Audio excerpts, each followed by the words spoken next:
Hello guys, welcome back to my channel, and today's video we're gonna be sharing to you one of the newly opened restaurant here in SM San Mateo.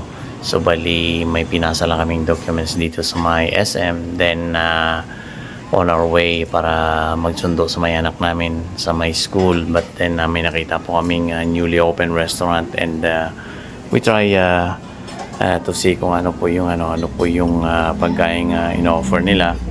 Then pagtingin pa lang talaga namin sa loob, the interior design, yung aura po ng ng restaurant, and yung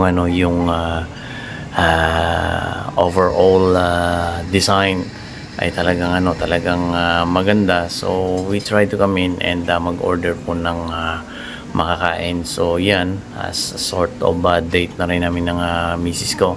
So umorder na lang po kami para kumain. So yan po yung mga pagkain na ino-offer po nila, and masarap guys, at talagang nakakabusog. And to think na bago lang tong restaurant na to, and for sure ay magugustuhan po ninyo, especially guys na pumupunta dito sa may SM City, San Mateo, or somewhere here in Rizal area. Ay magugustuhan nyo itong mga inihanda nila dito. So kaya talagang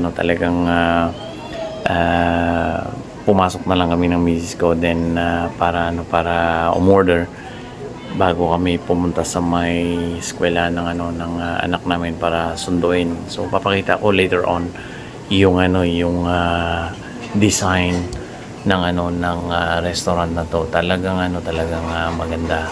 So yan, i-enjoy lang muna namin yung pagkain na in-order namin para pag sundo namin mamaya sa may school. At kayong mga nanonood ay at least magkaroon po kayo ng idea na may bagong restaurant open here in SM San Mateo. So why not, kapag nakapamasyal-masyal kayo rito, ay puntahan nyo rin, at para makita nyo yourself. So ito po yung pangalan ng restaurant is Jack Saksa Cafe. So malapit lang po yan dyan dito sa may mga kainan dito sa may second floor ng SM San Mateo. So kinunan ko na lang guys yung design para makita po ninyo. So yan, talagang maganda, kakaiba siya. So sa mga usual na mga kainan ay talagang ito ay talagang pinag-isipan at pinaganda para pagpasok mo ay elegante yung design, at saka yung mga kumakain, they will have some kind of a different experience, at saka maramdaman nila na talagang ibang restaurant naman yung napasukan nila, unlike sa mga usual na mga restaurant ay just some kind of a